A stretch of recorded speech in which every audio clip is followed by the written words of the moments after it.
Alors, bienvenue à vous toutes et tous. Merci d'être là pour cette pratique. Voilà. On va commencer par une prise de refuge, un développement de l'esprit d'éveil, ce qui signifie se relier en fait à quelque chose de vaste. Quand on parle de l'éveil, on peut le comprendre comme la réalisation complète de toute notre nature fondamentale, ce qui va de pair aussi avec la disparition de tout ce qui l'empêche de se manifester. Et donc, ça suppose la pleine manifestation de nos qualités. Et puis, on peut faire le souhait qu'il en soit ainsi pour tous les êtres, sans aucune exception. Donc, on va juste rester un court instant dans cette intention.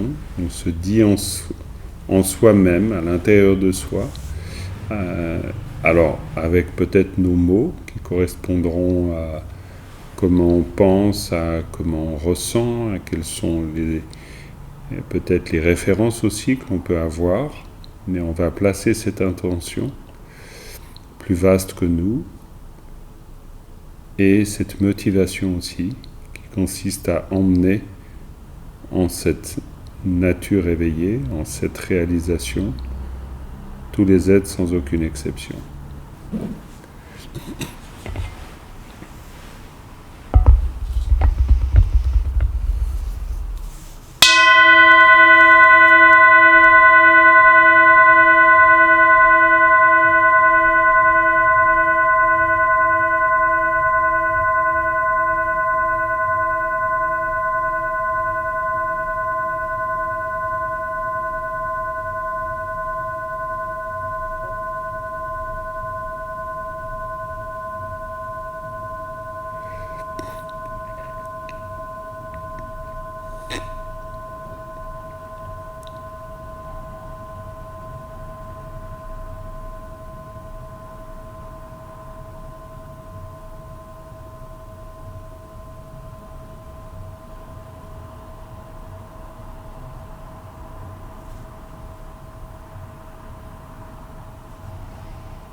Voilà, très bien. On va continuer notre exploration, comme toujours. Bien sûr, il n'y a rien de vraiment très neuf. C'est jamais très neuf, puis pourtant c'est toujours neuf à l'instant même. C'est cette qualité d'instantanéité. L'idée, c'est de goûter un peu cette instantanéité, finalement. Pour goûter cette qualité d'instantanéité, ça ne veut pas dire qu'on doit être dans un état particulier. Parce que sinon, ça voudrait dire qu'on a créé quelque chose. Donc on veut se placer dans un état. Et ce serait déjà trop, en fait. L'instantanéité, elle est moins sophistiquée qu'il n'y paraît, en fait. Et c'est quelque chose qui va venir même peut-être parfois contredire notre envie de quelque chose de sophistiqué, vu que soit l'instantanéité se présente à l'instant même, soit c'est pas le cas, et dans ce cas-là, c'est pas l'instantanéité, évidemment. Donc l'instantanéité, c'est plutôt lié à cette grande capacité d'accueil, pourrait-on dire. Mais un accueil qui soit pas trop mental, parce que si c'est mental, on essaye de bien accueillir. Et on va aussi vouloir faire quelque chose. Un accueil plutôt comme la surface du lac qui reflète ce qui s'y passe, tout simplement. Dans le sens où on va surtout et souvent parler de l'esprit comme un miroir, et l'instantanéité, c'est ce qui s'y reflète à l'instant même. Donc ça ne veut pas dire que c'est forcément ceci ou cela.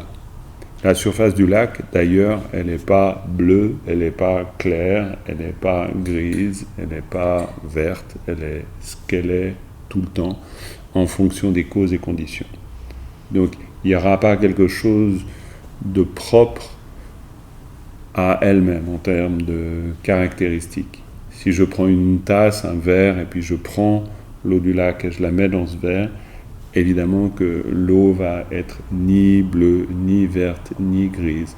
Pourtant, je peux jurer avoir vu une étendue très grise avec un ciel très gris. Donc normalement, l'eau devrait être grise, mais bien sûr qu'elle n'est pas grise. Donc le lac, comme l'esprit, comme le miroir de l'esprit, il ne peut faire autre chose que de refléter l'instant. Cette qualité d'instantanéité, cette qualité de reflet, en fait, de miroitement à la surface de l'esprit, c'est la qualité même de l'esprit. Il n'y a pas besoin de faire quelque chose de particulier. Maintenant, on pourrait dire que pour nous, ce qui peut être très intéressant, c'est de tâcher de connecter avec cette nature. Connecter avec cette nature, encore une fois, va pas nous demander de faire quelque chose de particulier, si ce n'est d'être, on pourrait dire, le plus présent à cette réflexion, à ce miroitement, à l'instant même. Et là, cet aspect de non-effort va nous demander en fait un effort considérable, parce que c'est ce qui est le plus difficile peut-être pour nous, c'est d'être simplement en rapport au miroitement tel qu'il se produit à l'instant même.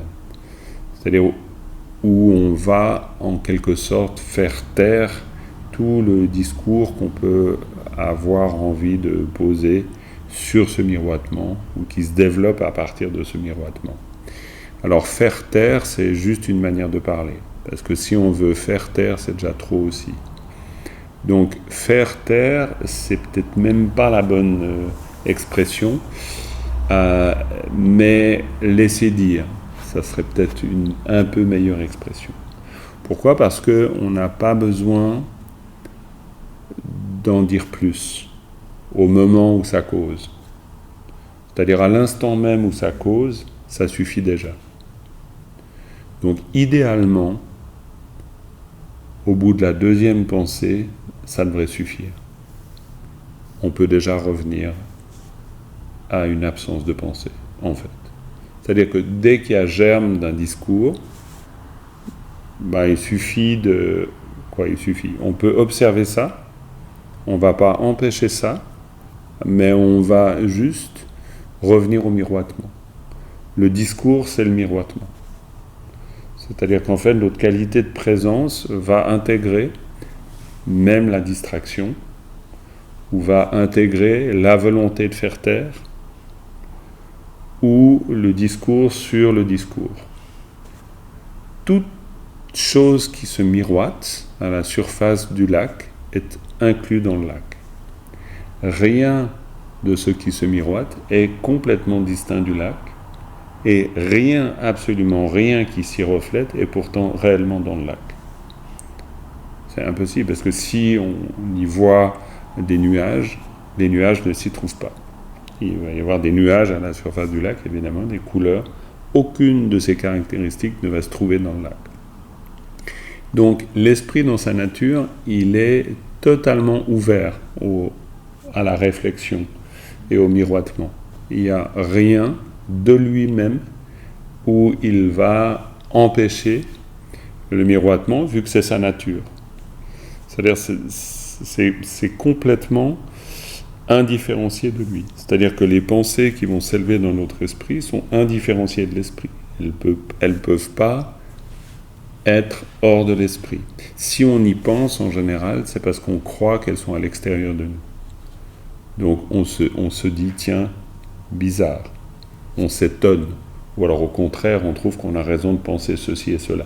Donc on rentre dans un monde d'objets, mais en fait, c'est une méprise quant à la nature du miroitement.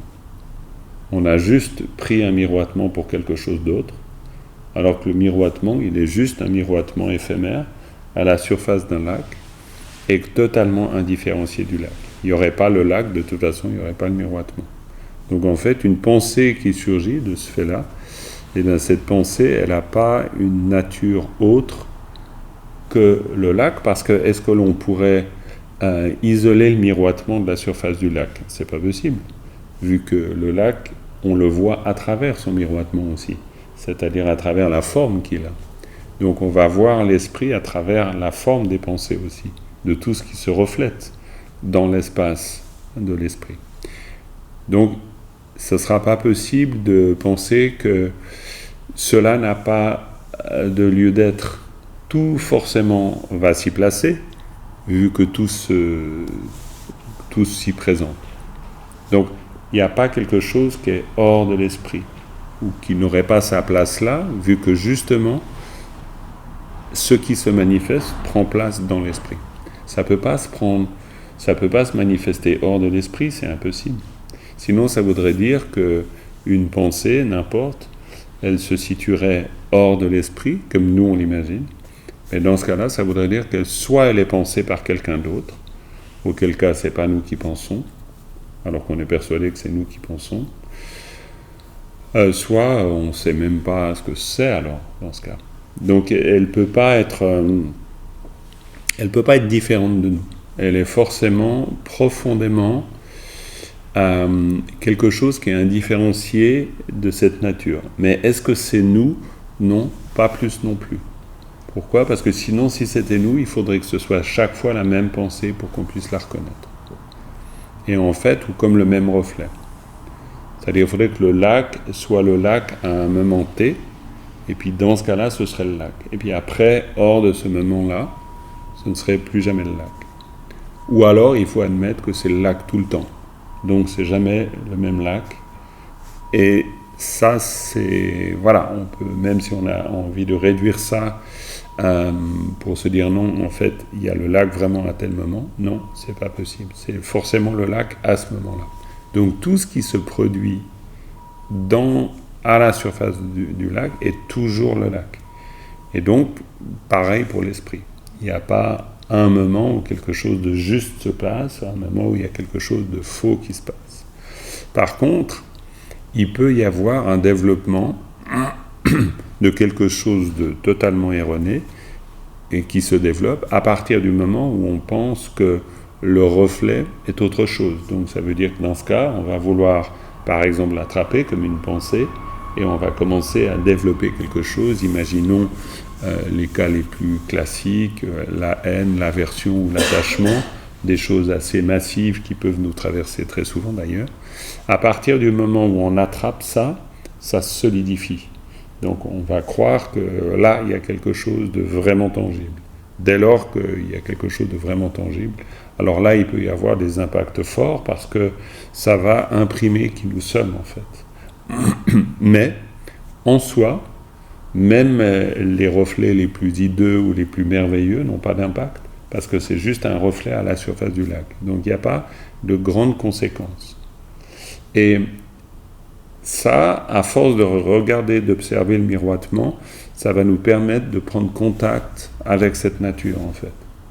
Et donc d'avoir confiance aussi. D'avoir confiance parce qu'on finit par se rendre compte que c'est pas très grave en fait, ce ne sont que des reflets.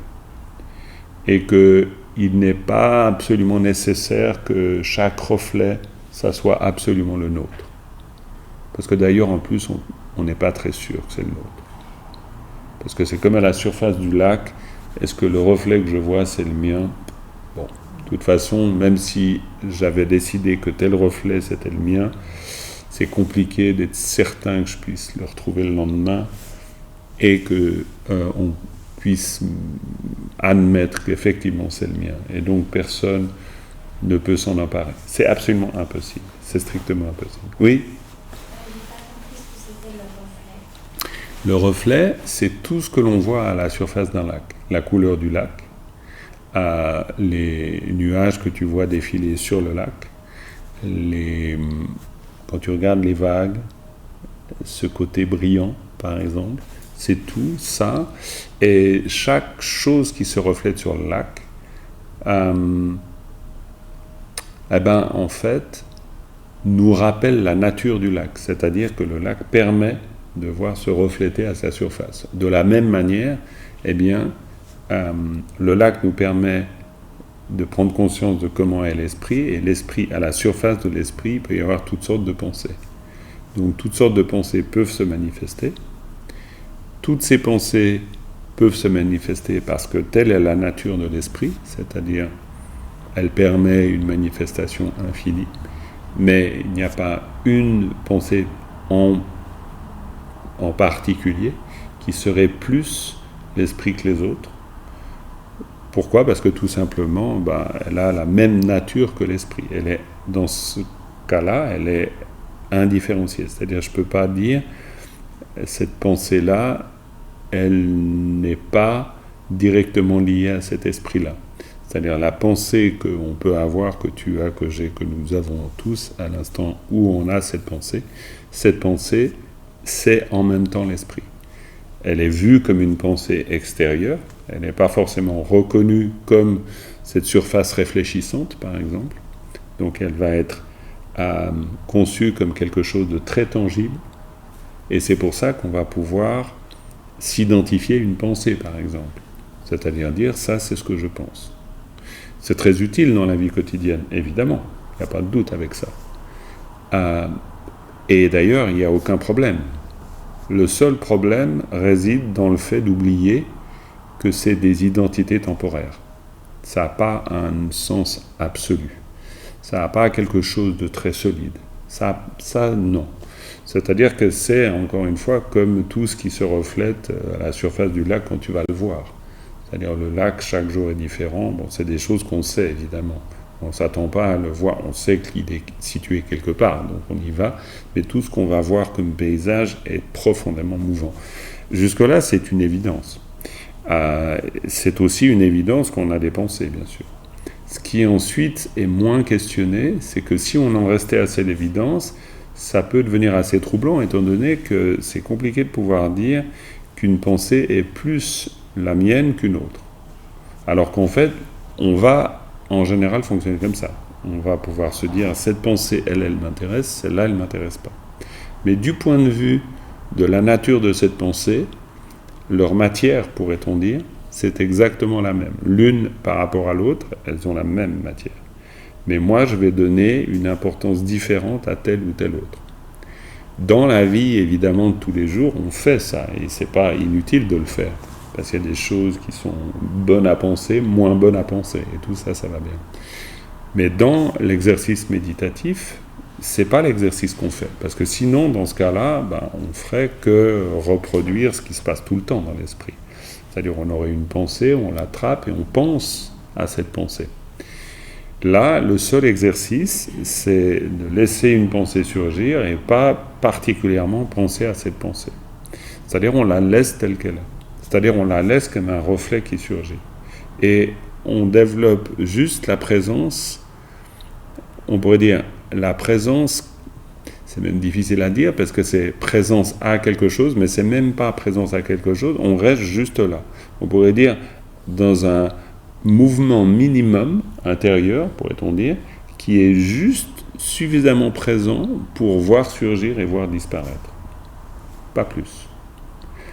Mais du coup, ça, c'est le fait de se placer dans cette attitude-là. C'est ce qui va nous permettre de repérer qu'en fait, nous, dans nos habitudes, c'est pas ce qu'on fait. C'est-à-dire qu'on va avoir des pensées, on va développer des pensées à partir des pensées, on va saisir dans le sens accrocher une pensée, ou alors ne pas vouloir une pensée, ou être heureux d'une pensée, pas heureux d'une autre, etc. On va interagir avec tout ça. Et encore une fois, dans la vie quotidienne, c'est ce qu'on fait et c'est pas si mal. Et des fois, c'est même bien. Et le gros problème n'est pas là. C'est de croire que ça, c'est complètement réel. Et ça, c'est un peu plus difficile. Parce que si, par exemple, on a construit une vision, qu'elle soit d'ailleurs magnifique ou désastreuse, elle est très impermanente. Et donc, à partir du moment où, de toute façon, elle ne durera pas, nous, on peut se sentir plus ou moins inquiet de cette disparition. Parce qu'en même temps, vu qu'on y a mis beaucoup de choses dedans, quand ça disparaît, c'est un peu nous qui disparaissons avec. Donc, ça veut dire que les pensées finissent par devenir les lieux dans lesquels nous existons. Alors qu'en fait, ce ne sont que des reflets. Le lieu qui est intéressant, c'est le lac. Mais il faut que le mouvement soit suffisamment calme pour s'intéresser au lac. Si les pensées sont très fortes, on ne s'intéresse qu'aux pensées. Donc on est pris dans ce cas-là, on est fasciné aussi par les pensées. C'est fascinant, hein. Les reflets à la surface du lac, c'est fascinant. Et nos pensées sont fascinantes. Elles sont tellement fascinantes que quand on pense, une distraction par exemple, au moment où on médite, et qu'on rentre dans une période de distraction, c'est une fascination. Sinon on ne pourrait pas être distrait. C'est pas possible. Par quoi pourrait-on être distrait que si ce n'est par quelque chose qui nous distrait? Il faut qu'on puisse être distrait pour que ça marche. Parce que sinon, ça ne marche pas. Imaginez que tout à coup, il y ait une suite de pensées qui ne nous intéresse pas du tout. Dans ce cas-là, il n'y a pas de suite de pensées. Il ne peut pas y avoir. Et ça, c'est quelque chose qu'on ne peut pas forcément se rendre compte au départ.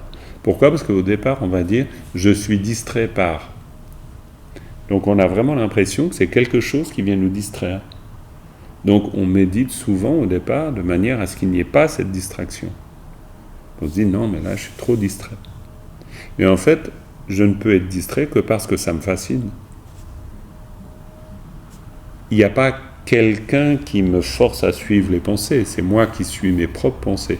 Donc il y a une forme, on pourrait dire, de narcissisme au sens simple du terme. Je me regarde dans le miroir et je crois que j'existe. Et donc, je suis fasciné par ça. Donc, mes pensées distrayantes sont une forme de fascination narcissique. Alors, narcissique, ça peut faire penser à quelqu'un qui est un peu malade. Donc, c'est pas grave non plus. Parce que c'est l'état dans lequel on est. C'est-à-dire, on est fasciné par ça. Simplement, quand on observe un peu plus attentivement, ben, c'est juste une image. Ça ne veut pas dire que c'est elle qui va dire exactement qui nous sommes. Alors ça peut être un peu troublant parfois, parce que si tout à coup c'est plus les pensées qui disent qui nous sommes, ça va parfois être un peu délicat, parce que alors qui sommes-nous si on n'est pas juste exactement ce que nous pensons? Alors ça peut être un peu troublant. Ça peut être un peu troublant si on veut absolument avoir une réponse tout de suite. Mais la pratique méditative nous permet d'ouvrir un espace où on peut prendre le risque de ne pas avoir une réponse tout de suite. De toute façon, il y a un moment donné où on arrête de méditer, donc toutes nos vieilles habitudes reviennent d'un coup. Donc on sait de nouveau qui on est, et puis on est sûr de ce qu'on pense, et puis tout va bien. Donc il n'y a jamais... Ça, c'est de toute façon un état standard qu'on connaît parfaitement, et qui est très rassurant pour nous d'ailleurs. Donc on revient à nos distractions, à nos jeux mentaux, à tout ça, à nos identités, et c'est comme ça, et pourquoi pas. On pourrait dire que l'exercice fondamental, c'est un exercice de lucidité. C'est pas un exercice qui consiste à avoir moins de pensées. C'est un exercice à mieux comprendre la nature des pensées et à mieux comprendre l'espace dans lequel elles se produisent. Ou la matière, si tu veux, si on parlait d'un lac, quelle est cette matière qui permet la manifestation des pensées? Et donc, à partir du moment où, imaginons, il y a peu de reflets, on peut commencer à s'intéresser au lac, et moins au spectacle. C'est un peu comme si, à un moment donné, le spectacle il est toujours là, mais on peut s'intéresser à la nature du spectacle, et moins être pris par le spectacle. Et ça peut être intéressant, parce qu'on peut découvrir éventuellement des choses différentes. Le spectacle, on le connaît assez bien finalement. C'est-à-dire, c'est lui qui nous fascine depuis longtemps, et puis il nous permet de nous repérer, et de dire comment on pense, et qu'est-ce que sont les choses, etc. Tout ça, on sait assez bien. Mais on ne sait pas très bien quelle est la nature du spectacle. Ça, on sait moins. Ça, c'est pas évident. Parce que peut-être que le spectacle est, allons savoir, pas aussi réel qu'on imagine. Je ne sais pas. Il y a des philosophes chinois qui ont dit des choses comme ça. Où ils se sont demandé à un moment donné si on rêvait un papillon, si le papillon était on faisait partie du rêve du papillon. C'est pas si évident de savoir en fait. Bon, les Chinois sont un peu bizarres, donc ils posent des choses comme ça un peu bizarres, mais c'est intéressant aussi si on y réfléchit un peu. On fait partie de quelle histoire en fait? Et d'une certaine manière, ça nous permet d'interroger tout ça. Notre seul exercice, parce que là ça cause beaucoup, mais le seul exercice consiste à rester avec les reflets en fait. Ça suffit largement. Les reflets, c'est donc les pensées. Mais rester avec, ça veut dire quoi rester avec? Parce que c'est quelque chose de très éphémère, donc on ne peut pas rester avec une pensée. Parce qu'au moment où elle a été pensée, si on voulait vraiment rester avec une pensée, c'est compliqué de rester avec une pensée. Il faudrait qu'elle reste là. Donc on ne peut pas vraiment rester avec. Donc c'est pour ça qu'on peut juste rester. Pas avec, mais rester. Ça c'est déjà bien, rester. Et puis après, avec, pas avec, c'est un peu égal. Mais rester, c'est plus intéressant. Donc l'idée, c'est juste rester. On peut le voir comme ça. Rester et revenir, c'est les deux choses qu'on doit faire le plus. Rester et revenir. Puis après, à force de rester et revenir, on peut peut-être observer ce qui reste pas, ou ce qui reste d'ailleurs, les deux. On va faire des courtes périodes, justement pour rester, pour faire qu'on ne parte pas dans plein de choses. Juste très court. Très court, c'est vraiment très court. Vous allez voir, ça va être très court. Ça peut être vraiment très court.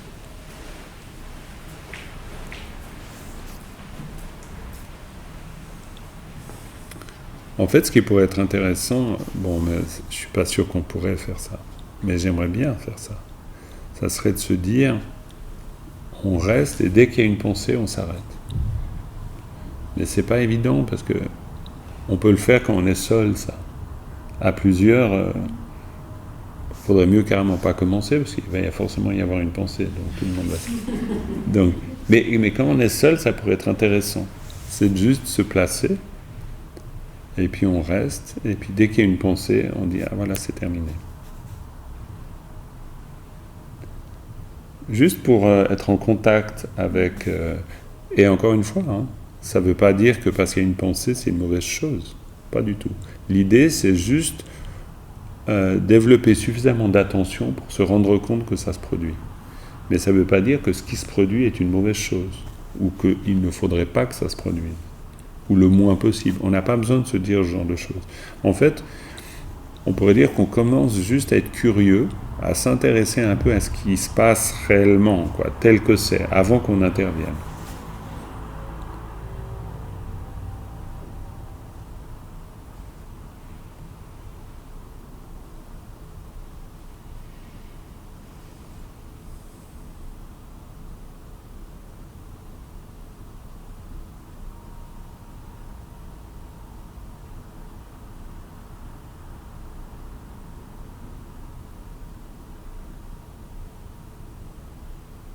Je suis sûr que ça pourrait déjà se terminer maintenant, parce qu'on a eu plein de pensées, non?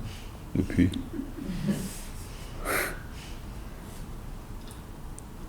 Non. Et en fait, ça recommence dès lors, au moment où ça commence. Donc je ne vais pas vous dire quand ça commence.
Voilà, on peut s'arrêter, puis on recommence.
déjà s'arrêter, bien sûr. Et on recommence. Et on recommence seulement quand on sent qu'on recommence.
Et là maintenant, on va diriger notre attention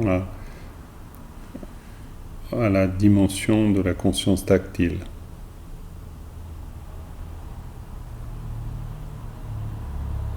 Simplement.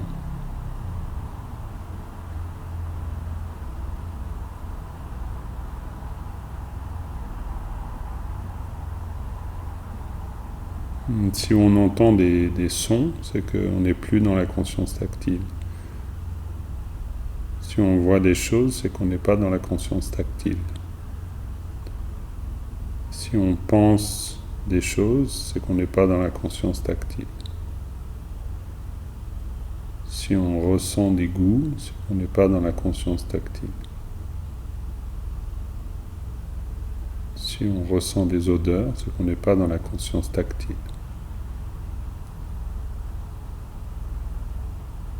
Donc on reste uniquement dans la conscience tactile.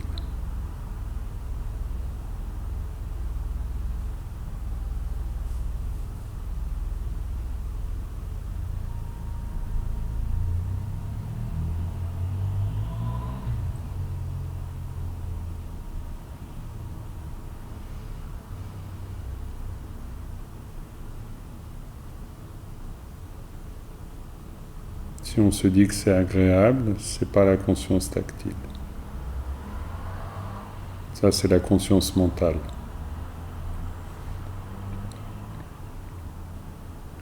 De même, si on se dit que c'est désagréable,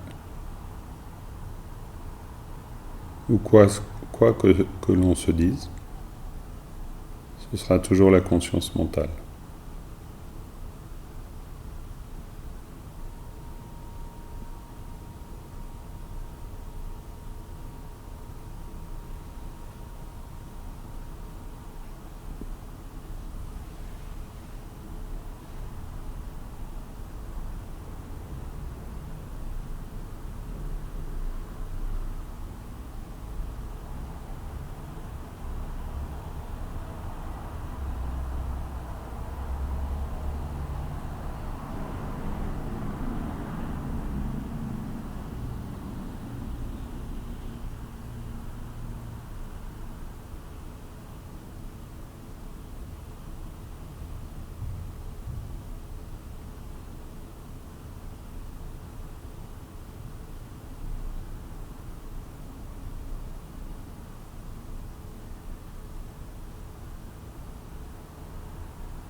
Et là, on peut prendre un endroit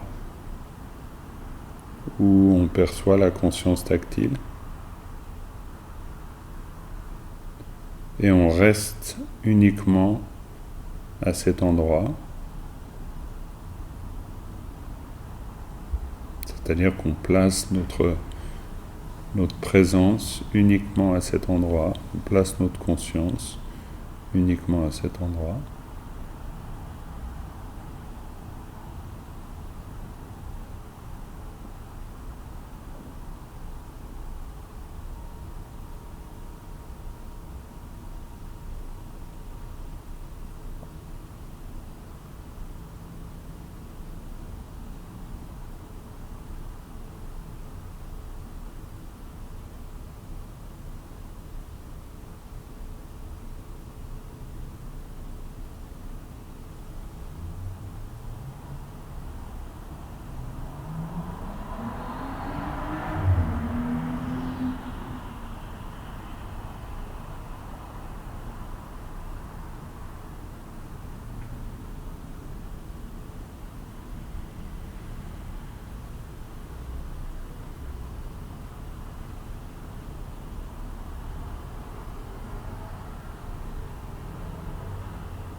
Si on est parti ailleurs, on revient à l'endroit où on avait décidé de rester.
Après, on peut prendre la conscience visuelle, simplement en ouvrant les yeux. Et on pose notre regard sur quelque chose. devant nous.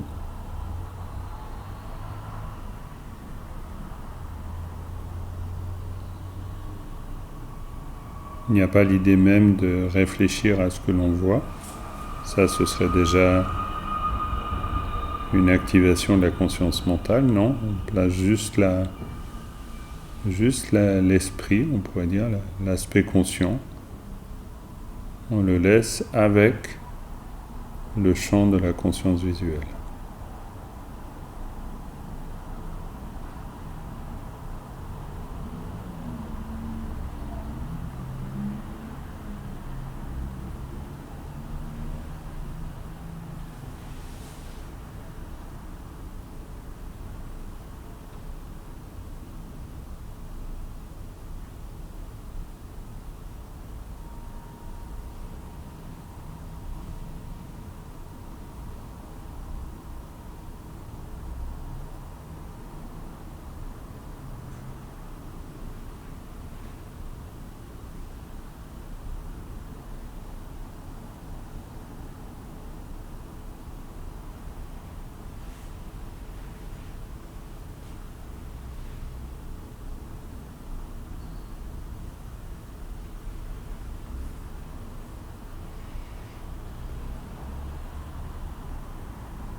Chaque fois, on revient à ce point qu'on regarde.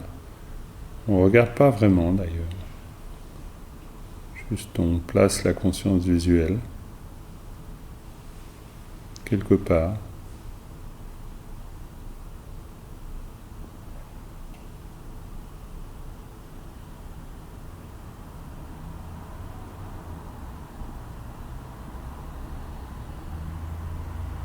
C'est juste un support.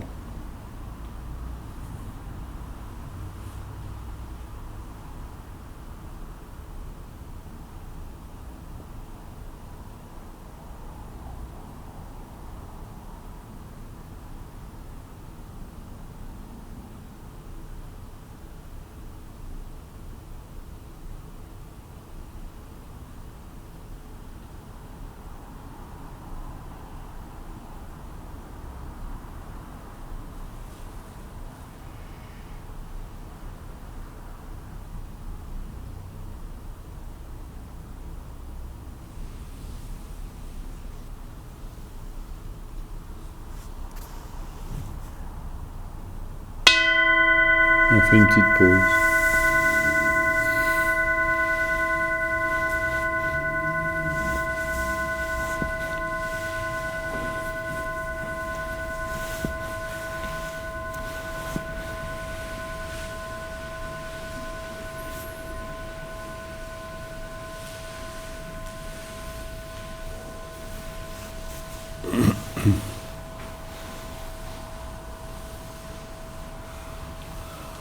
Quand on utilise le support du va-et-vient du souffle, c'est pareil. C'est-à-dire qu'en fait, on va utiliser juste la sensation tactile au niveau des narines et on reste uniquement sur cette sensation.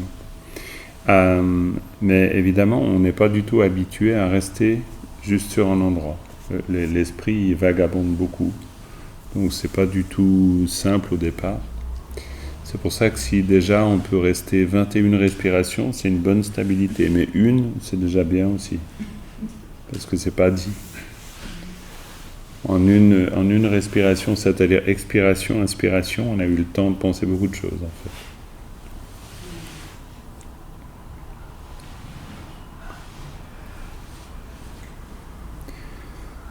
C'est un exercice un peu bizarre, hein, parce qu'on ne fait rien d'autre que ça, en fait.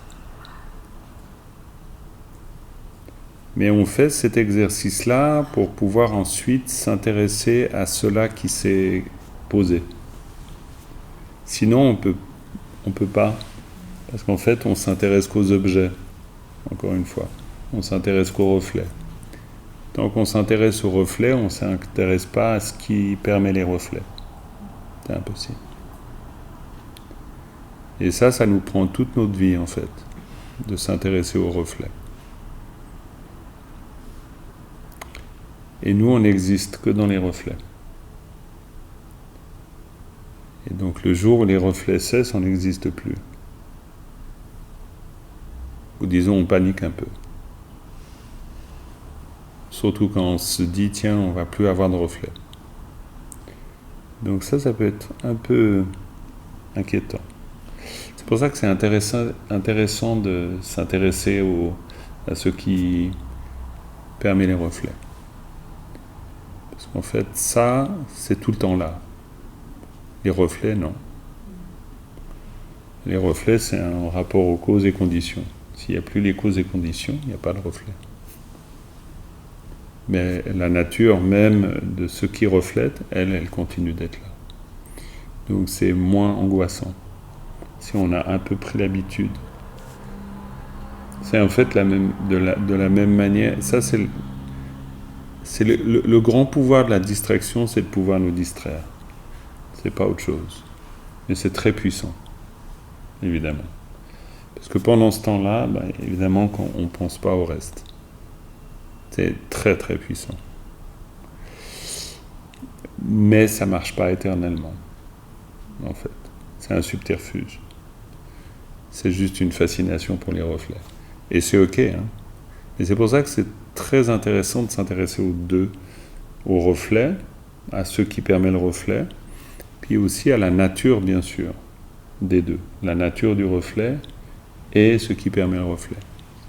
Puis en fait, au bout d'un moment, vu que les reflets ne se passent pas à l'extérieur de l'esprit, si je m'intéresse aux reflets, je m'intéresse à l'esprit. Parce que c'est pas autre chose, en fait. Mais moi, je crois que c'est autre chose. Et tant que je crois que c'est autre chose, alors je peux être fasciné par les reflets. Disons, ça peut être fascinant, les reflets, même tout le temps. Mais c'est pas la même fascination. C'est pas une fascination comme si c'était à l'extérieur. C'est plus une fascination comme si c'était pas séparé de l'esprit lui-même. Mais quand c'est une fascination où on pense que c'est séparé de l'esprit lui-même, là, c'est très standard, mais dans ce cas, on ne peut pas tellement s'intéresser à l'esprit. C'est difficile dans ces conditions-là. Mais c'est pas grave non plus, hein. Mais voilà, disons. C'est pour ça qu'on fait ces exercices qui ont l'air bizarres, parce qu'on ne fait pas grand-chose, évidemment. Mais à travers ces exercices, on découvre qu'on est rarement que là. Ça, c'est très rare d'être que là, d'être que quelque part. Par exemple, dans un objet qu'on regarde, quel que soit l'objet, sans se mettre à penser à l'objet, sans se mettre à discourir, bien sûr, juste rester là. Et rester là quelque part, c'est déjà, pour l'esprit, très complexe. Pourquoi ? Parce qu'il est habitué à être fasciné par lui-même. C'est une forme de narcissisme, c'est une fascination, c'est une auto-fascination. D'ailleurs, on ne peut avoir peur que de ce que l'on a réussi à penser, et on ne peut être fasciné que par ce que l'on a réussi à penser. C'est impossible d'avoir peur d'autre chose, même si on pense qu'on a peur d'autre chose. Mais c'est clair que dans la plupart des cas, on va avoir peur d'autre chose, croit-on. Mais en fait, dans le fond, je suis forcément, à un moment donné, créateur d'une partie de ce que je perçois. Je ne peux pas penser que je ne suis absolument que le jeu de ce que je perçois. Ça, c'est pas possible. Pourquoi ? Parce qu'il faut bien que ça se passe déjà quelque part. Ça ne peut pas se passer ailleurs que là où c'est en train de se produire, c'est-à-dire chez moi. Donc, et cette fascination, mais ça c'est justement l'exercice méditatif, parce que cette fascination, je vais commencer à pouvoir l'observer. Je vais observer la fascination pour ma propre production de phénomènes mentaux. Je ne peux pas l'observer si je ne l'observe pas, justement. Donc il faut bien que je l'observe. Et pour l'observer, je reste sur le lac. Puis j'essaye en restant, on pourrait dire en restant avec l'esprit, je commence à regarder donc ce qui est de l'ordre du reflet. Pour pas croire que c'est pas un reflet. Bon, déjà pour me rendre compte, est-ce que c'est un reflet ou pas ? C'est déjà pas mal. Et pour ça, voilà, on reste comme ça. J'imagine la surprise de ceux qui sont arrivés en Inde à un moment donné. Ils ont vu des gens qui restaient comme ça pendant longtemps. Ça a dû être spécial. Alexandre le Grand qui débarque en Inde, puis qui voit des gens assis comme ça pendant des heures, alors que lui, il a couru d'un moment à l'autre pour arriver en Inde. Puis il tombe sur des gens qui ne courent pas du tout. C'est quand même un choc, quoi, en fait. Non, mais c'est vrai, parce que nous, on fait à peu près ça, quoi.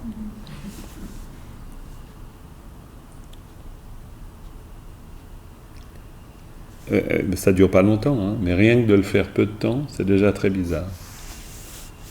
Donc on va continuer à le faire.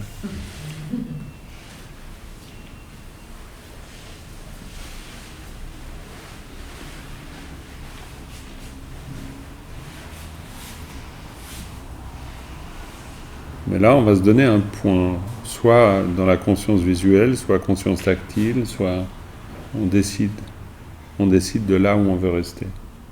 Chacun décide.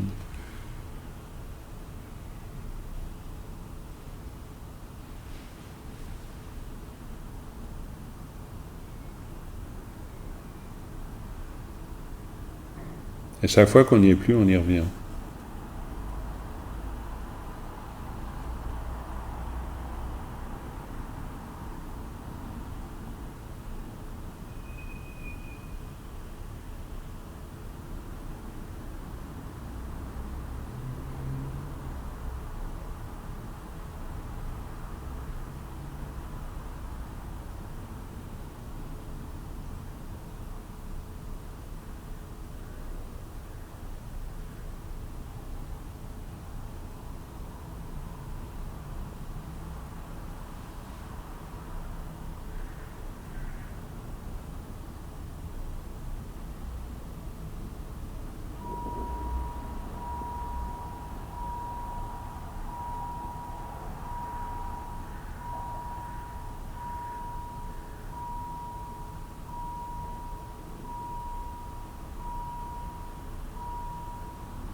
En fait, chaque fois qu'on a quitté le support, on recommence en fait.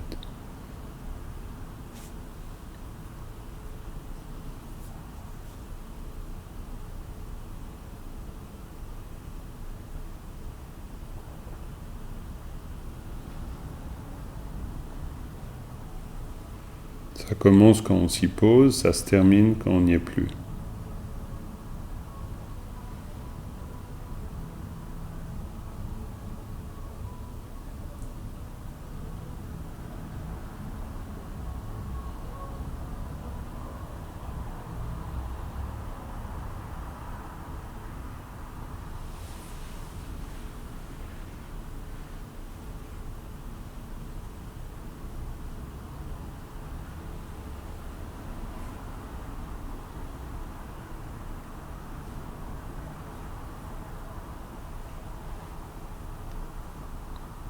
On évite de se forcer à rester.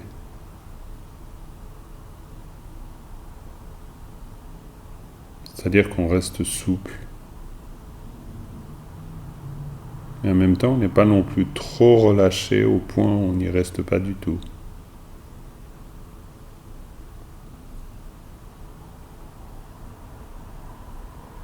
Donc on y demeure en étant détendu, mais présent.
On se repose un petit coup encore.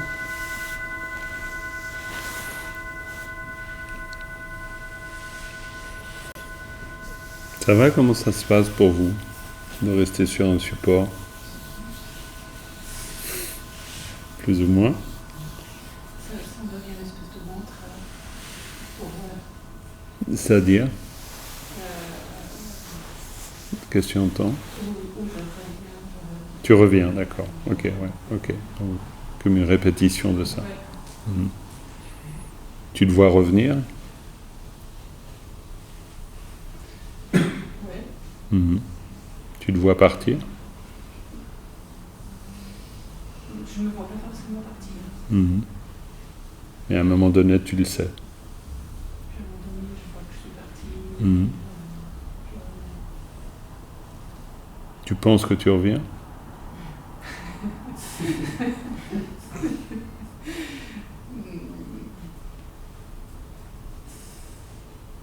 Tu me demandes si je pense au fait que je revienne, c'est ça? Mhm. Ou si je sens que je reviens? Non, est-ce que tu penses au fait que tu reviens? Ouais, je vais y penser pour revenir. Mhm.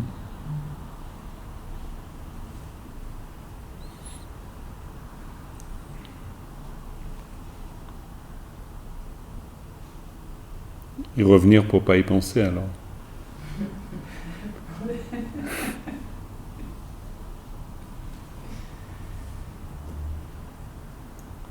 Mhm. Ouais, mais c'est intéressant.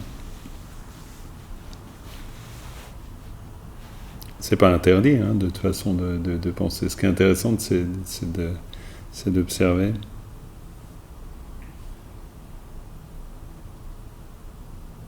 Après, ça peut aussi être intéressant de se demander, en fait, disons, il y a quelqu'un qui pense de revenir, tu vois.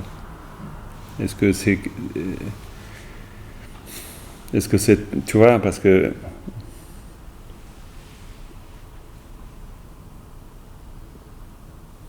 alors c'est qui était là quand on n'y était pas, en fait, tu vois. Non, c'est pas juste une prise de tête, hein. C'est vrai, hein. C'est-à-dire que c'est une vraie question. Ça semble prise de tête, parce que, évidemment, mais du point de vue de l'observation de l'esprit, non, c'est pas une prise de tête. Pourquoi? Parce que du point de vue de l'observation de l'esprit, ouais, qui est là quand on n'y pense pas, et quand, par exemple, quand il n'y a pas de pensée, qui est là, et quand il y a une pensée, est-ce que, vu qu'on se dit, ben voilà, il faut revenir, donc est-ce qu'il y a trois personnes, ou une personne, il y a le moment où il y a la pensée, le moment où on se dit, tiens, il faut revenir, et puis après, il y a quand on est là. Donc c'est quand même, c'est intéressant. Mais après, du point de vue de l'attention, si on porte une certaine attention à ça, c'est pour ça que on n'a pas besoin de résoudre le problème. C'est pas une énigme à résoudre. C'est juste, ça devient bizarre, ça devient étrange, éventuellement. De toute façon, si c'est étrange, ça aussi c'est un phénomène. Hein. C'est pas. Mais ok. Comment ça se passe pour vous autres? J'ai l'impression que j'ai choisi le tactile. Pour moi, c'est moins dans la pensée. Ouais. Mais oui. C'est, Ouais. Mhm. du coup, c'est physique. Ouais. Mhm. Enfin, je le sens plus physique. Ouais. Du coup, C'est une sensation je physique. m'accroche à T'as choisi quoi? le tactile. Tactile. Ouais. Mhm. Tactile, un lieu précis, Ouais, là, j'étais au niveau des narines. Ouais. Mhm. Mhm. C'est peu discursif. Ouais, j'ai cette sensation. C'est clair. Les consciences sensorielles ne sont pas discursives du tout. Mais la vue, forcément, je raconte des trucs. sur Donc ce que la, je vois. donc la vue, tu regardes. Ouais, C'est pas la vue alors, ouais. tu regardes. C'est la vue qui regarde ou c'est le mental qui regarde dans ce cas? C'est mental. Mhm.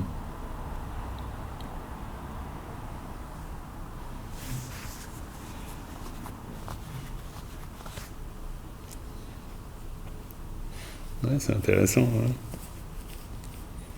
Mais le mental, il peut pas regarder. Je sais pas, j'ai l'impression que c'est lui qui est à l'œuvre. Me toucher, moi je trouve qu'on pense au fait que là on est en train de toucher, enfin de se sentir, du coup, on est quand même dans, enfin moi personnellement j'ai l'impression d'être quand même Dans la pensée. ouais. Mhm. Parce qu'il faut bien penser pour savoir que là on est en train de... Mhm. Ben, tu vois, ça c'est une bonne question. Est-ce qu'on a besoin de penser pour être en train de sentir ou est-ce qu'on peut juste sentir? Ça, c'est par exemple, ça c'est un endroit où on peut les regarder quand même. Parce qu'au moment où on pense pas, on sent pas. Ça peut... Il n'y a pas la réponse. La réponse n'est pas intéressante d'être donnée. Ce qui est intéressant, c'est d'aller chercher d'une manière... C'est un peu microscopique d'une certaine manière, cette investigation. Parce que, bon, il ne va pas y avoir une espèce de boom, une espèce de grosse réponse comme ça qui arrive. Mais déjà, très intéressant. Parce que dans ce cas-là, ce qu'il pense, c'est la conscience mentale. Tu vois ? Donc si c'était que la possibilité de sentir par la conscience mentale, ça veut dire que c'est que mental. Il n'y aurait jamais de conscience sensorielle. Il y aurait juste une conscience mentale. Et peut-être t'es qu'une conscience mentale. Donc quand on touche quelque chose d'agréable, c'est parce qu'on se dit que c'est agréable, ou c'est la conscience mentale qui sait que c'est agréable. Ça, c'est par exemple des choses intéressantes d'aller observer. Mais, voilà, c'est juste des choses intéressantes d'être observées. Ça incarne. Ouais. Tu te mets sur quoi? Moi, j'étais dans le ressenti. La conscience ouais, tactile. Tactile, au niveau des fondations.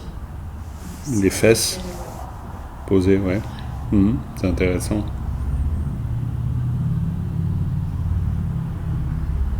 C'est toi qui es posé sur le sol ou c'est le sol qui te soutient? C'est le sol qui me soutient. C'est le sol qui te soutient?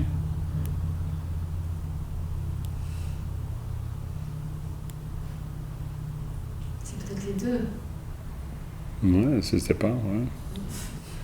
Ouais. De toute façon, ça c'est un peu une pensée, mais disons, il y a des pensées qui nous permettent d'aller explorer, et il y a des pensées qui permettent pas d'explorer. Donc, il y a aussi un apprentissage là autour. Et Benoît, pour toi, ça se passe comment? Moi, j'alterne le ressenti et la vue. Tu alternes? Enfin, le senti, c'est la respiration, par exemple. Ouais, bien sûr. Ouais. Et puis la vue, pour, de temps en temps, pour voir la différence. Ouais. Et j'ai pas trop vu.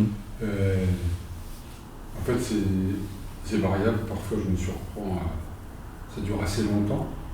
La pensée, des fois, je la chope tout de suite. Et je reviens tout de suite.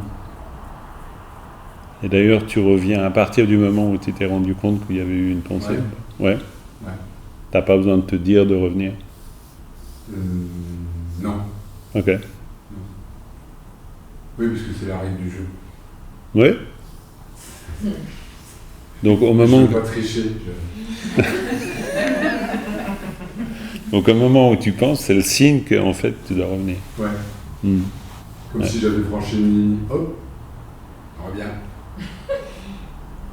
Mais ce qui est étonnant, c'est que ça demande quand même beaucoup de vigilance. Et parfois, comme j'ai l'impression que la vigilance est vraiment très forte, là, aussitôt, ça ne dure pas longtemps, la pensée, je reviens tout de suite. Quelquefois, je me laisse partir plus longtemps. Ouais. Et j'arrive mieux à couper quand même, peut-être avec la vue. La vue, c'est plus simple? Ouais, je pense. Ok. Donc tu peux poser juste ton regard sur quelque chose et puis le laisser là. Ouais, j'ai décidé que c'était les 3 petites feuilles juste en face de moi.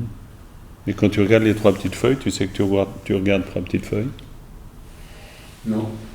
Non, c'est comme si je me réveillais en fait. C'est comme si je sortais vraiment. En fait, il y avait un plus gros différentiel que lorsque c'est uniquement le tactile avec l'air qui frôle les cloisons nasales. C'est plus tranché. C'est très vrai. Non, mais c'est parce qu'une des instructions, c'est de dire à partir du moment quand on utilise un support visuel, la conscience visuelle, alors bien sûr que l'astuce, c'est de ne pas se mettre à penser au support visuel. Ouais. Mais c'est parfait si tu te poses, quel que soit le support qui est en face de nous. C'est ce qu'on appelle les supports grossiers, alors impurs, c'est entre guillemets, hein, mais on va faire la différence. Pourquoi ? Parce qu'on pourrait très bien utiliser une statue d'un Bouddha, par exemple, on va considérer que c'est un support pur. Mais c'est extérieur. Mais c'est pas tellement pur, impur, hein, au sens d'une essence, pas du tout. C'est plutôt du type du support. Sinon, on va prendre un caillou, un bâton, une feuille, une herbe, n'importe, une maison devant nous. Ce qui peut être intéressant quand on utilise la conscience visuelle, c'est de placer le regard. Alors là, tu l'as mis en haut. En général, on recommande plutôt de le placer devant soi, parce que parfois en haut, suivant l'état, mais ça peut être intéressant, parce que si on est dans un état un peu de torpeur, ça va avoir un effet dynamique. Et ça, c'est bien, dans ce cas-là. Si on est un peu en train de piquer du nez, vaut mieux alors placer le regard en haut. Si au contraire, on sent beaucoup d'agitation de l'esprit, alors là, c'est plutôt on regarde là. Ça peut être plus proche. Et on peut se rendre compte aussi qu'il y a une incidence importante. C'est intéressant aussi de faire le test les yeux fermés, les yeux ouverts. Parce que c'est pas... Les yeux ouverts, ça peut être intéressant parce que ça permet d'avoir moins de pensées parfois. Mais pas toujours. On peut très bien... De toute façon, c'est très imprévisible. De toute manière. Pour toi, Giovanna ? Moi, j'ai beaucoup de sensations dans le corps. Oui. Et j'étais aussi dans le tactile au niveau du cœur, mais derrière le dos. Derrière le dos. Ouais. Et je peux rester un petit moment parce qu'il y a il y a quelque chose qui bouge, ça vibre. Donc je peux rester crochet, puis après ça vibre ailleurs, donc je pars ailleurs. Il faut que je revienne. Ouais, c'est compliqué. Parce que je suis ces élans énergétiques qui arrivent dans mon corps. C'est difficile de ne pas...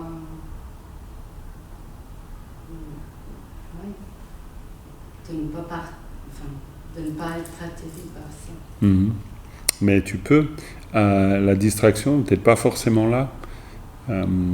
La sensation, elle peut se déplacer à la rigueur. Tu vois. Mais c'est différent si la sensation se déplace ou si toi tu te déplaces, pourrait-on dire. Non, c'est vraiment... C'est la sensation elle-même. Dans ce cas-là... si tu es avec la sensation, que la sensation soit quelque part ou ailleurs, tu es toujours avec la sensation. Y a pas, c'est juste, après, il n'y a pas une modalité absolument juste. Hein. C'est juste des exercices pour essayer de tester des choses. Parce que parfois, ça peut être très intéressant d'essayer de rester quelque part. Mais c'est aussi intéressant de le faire cet exercice si on voit que, par exemple, le mental est très agité. Donc dans ce cas-là, c'est intéressant.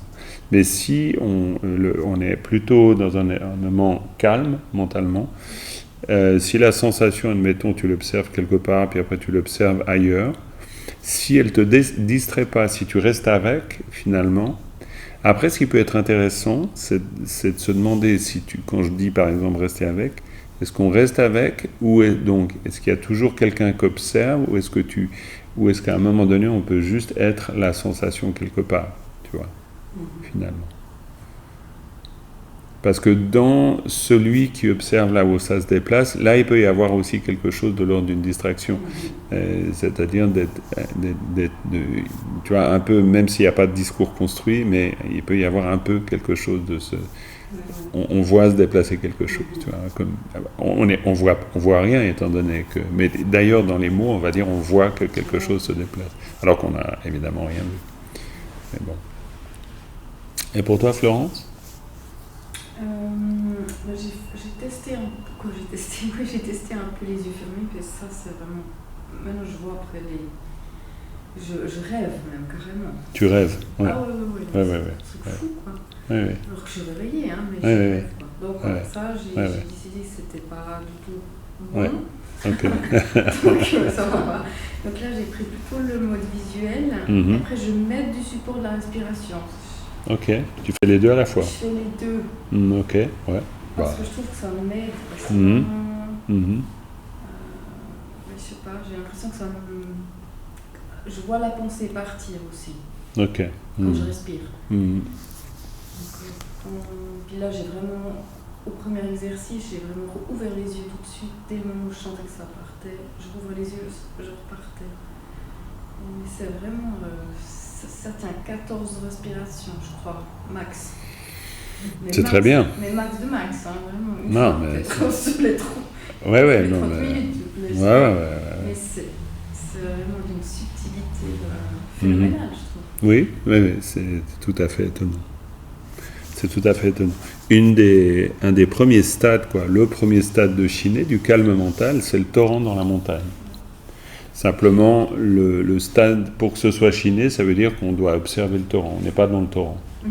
Mais déjà, c'est extrêmement bien, c'est vraiment fantastique. Hein. Déjà, de se rendre compte que c'est un torrent dans une montagne, c'est déjà une grande étape de stabilité. La plupart du temps, on est juste le torrent dans la montagne. On n'est même pas au courant qu'il y a un torrent dans la montagne. On ne sait même pas qu'il y a un torrent dans la montagne. Ouais, on n'a aucune idée. C'est pour ça que le paradoxe, c'est plus il y a du calme mental, plus il peut y avoir l'impression qu'on est dépensé. Parce qu'on peut avoir aussi, c'est aussi un signe d'une présence qui se développe. Parce qu'en fait, avant, on ne sait même pas qu'on en a. On ne prend pas conscience c'est de la foule. C'est vraiment, ça se bouscule au portillon. Hein. C'est extrêmement puissant. Donc c'est très intéressant. C'est pour ça qu'il n'y a pas du tout l'idée, dans l'approche bouddhiste de la méditation, l'idée de faire qu'on n'ait pas de pensée. Pourquoi ? Parce que les pensées, c'est l'esprit. Donc on ne va pas faire en sorte... On n'a aucun intérêt de ne plus avoir de pensée. Si on n'avait plus de pensée, on n'aurait plus d'esprit. Donc il n'y a pas l'idée qu'on ne doive plus avoir de pensée.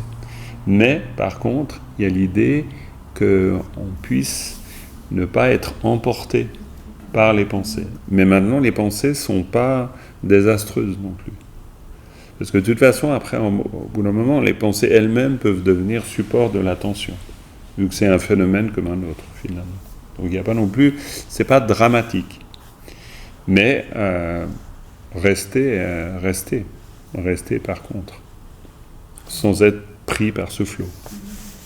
Ouais, ça, c'est bien. Vous avez encore le courage d'essayer encore un peu ? Ça va ? Parce que, mine de rien, vous êtes très courageux, quand même. Ça passe vite, le temps. Hein ? C'est l'heure. Hein ? C'est l'heure, mais c'est l'heure. C'est déjà l'heure. C'est déjà l'heure. C'est complètement... C'est incroyable. Vous vous rendez compte ? Ouais. C'est étonnant, hein ? Bon, je suis un peu bavard, mais je ne crois pas à ce point-là. Quoi. Juste un Tout petit peu. Tout petit peu. Ouais, c'est possible, quand même. Ouais. Bah, peut-être juste 5 minutes. Juste le temps d'accueillir toute une pensée. Ouais, ça peut être pas mal, ça. Ouais, peut-être. Ouais, complètement. 5 minutes. Ouais. T'as bien, il faut bien t'étirer à fond. Vraiment. Non, mais c'est vrai, c'est très très bien. Dans une pause comme ça, on s'étire. C'est très très bien. Le but d'une pause aussi, c'est de pouvoir se replacer. C'est bien qu'on peut se replacer. Voilà, on se repose, on se replace. C'est très bien.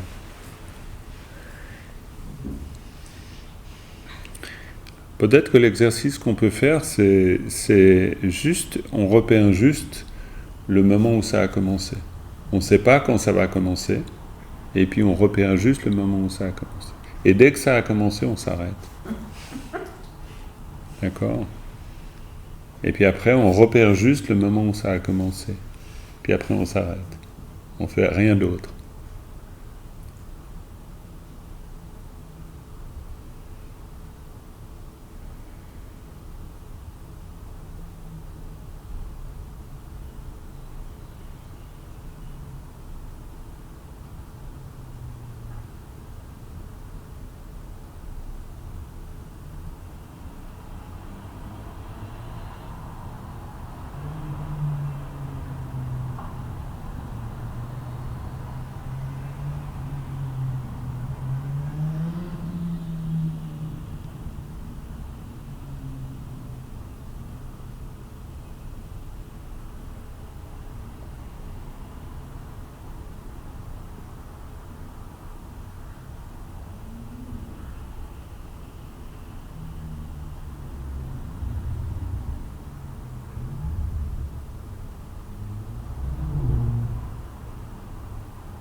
Voilà, cet exercice qu'on fait comme ça, il est important aussi parce que ça va nous permettre de développer ce qu'on appellerait la vue en termes bouddhistes.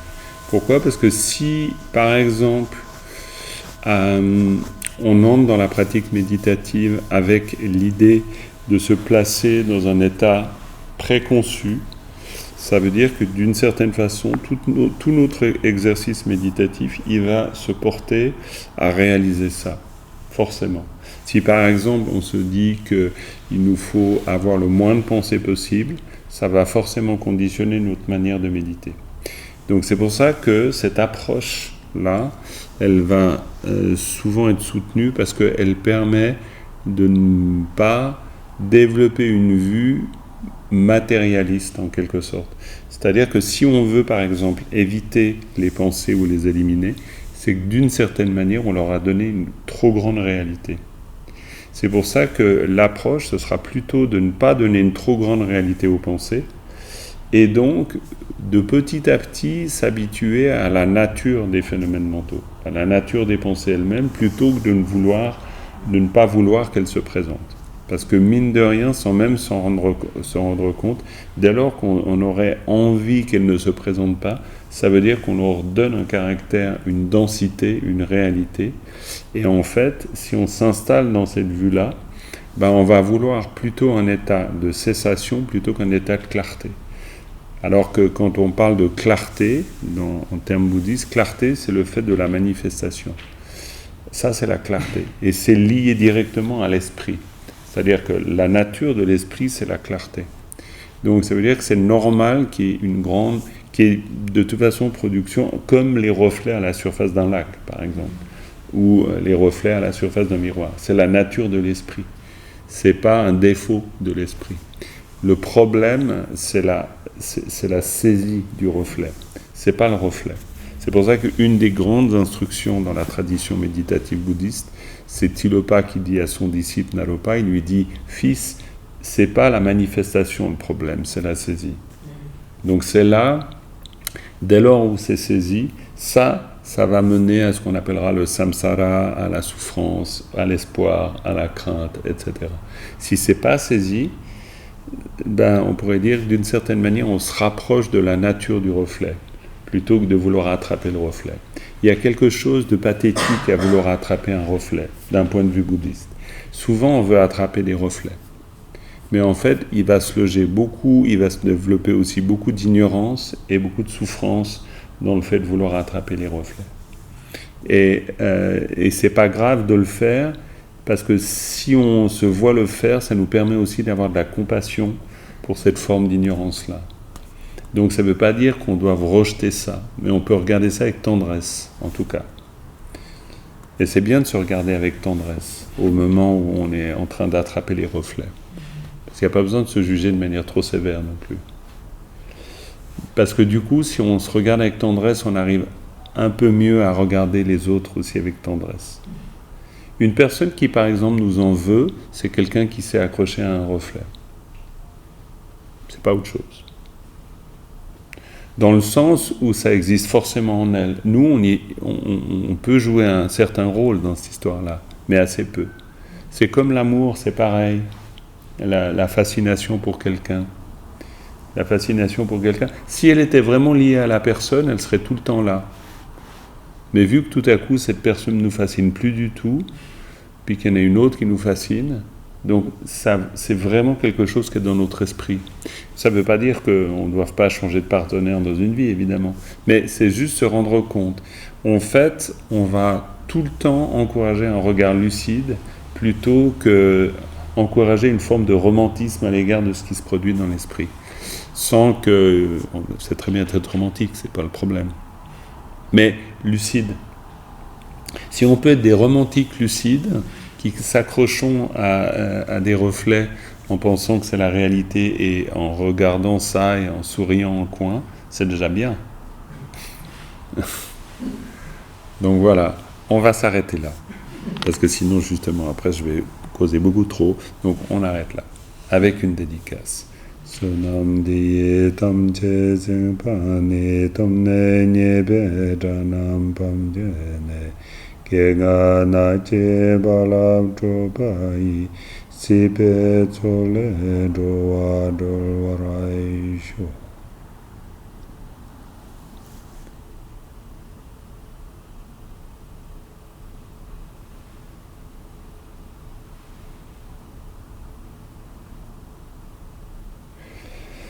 Merci beaucoup.